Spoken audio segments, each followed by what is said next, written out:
Dojenje odavno se zna da nije odgovornost samo pojedinca, ni ta odluka majke da li će da doji. Na tu odluku da li će ona hraniti dete svojim mlekom utiče mnogo faktora. Naravno, to je porodica, podrška zajednice.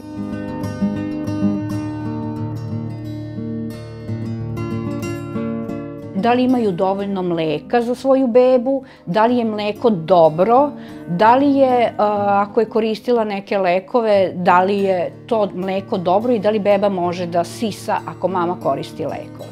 Skoro smo i dobili brošuru koji lekove može porodilja, odnosno babinjara da koristi, a da može da doji. Nama je jako bitno da sav taj materijal prosledimo babinjarama. Znači da one to vide, da pročitaju i da im to bude dostupno.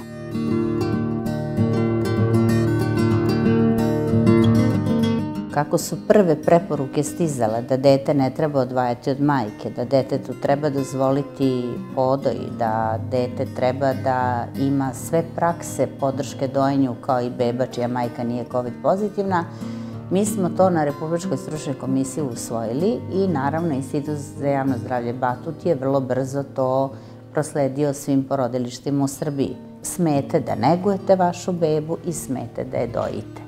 Zato što preko vašeg mleka dete dobije antitela. To je bila ključna poruka struke i vrlo brzo nakon tih stavova koji su svetu bili preporuke od strane Svetske zdravstvene organizacije UNICEF-a, država Srbija je to prihvatila i naše mame, odnosno porođene žene, COVID pozitivne su odlazile kuće sa tim savjetima i mogle da budu sa svojom decom i da primenjuju te preporuke. Imamo platformu gde dobijemo materijal da li trudnice mogu da doje ako su COVID pozitivne, gde jasno stoji da mogu da doje. Prošli smo sve ustanove u Srbiji. UNICEF je jako puno pomogao oko tih organizovanja tih seminara. Imali smo praktične vežbe. Teleworking i naravno telefoni, video pozivi uvek su mogli da budu tu. Najvažnije je da svaka patronažna sestra ostvari kontakt sa roditeljima i sa mamom i sa tatom, da ona može nju da pozove kad je njoj neophodna pomoć. Poverenje mora da se stekne kada ona ima svog supruga, svog partnera, kome može da kaže sve.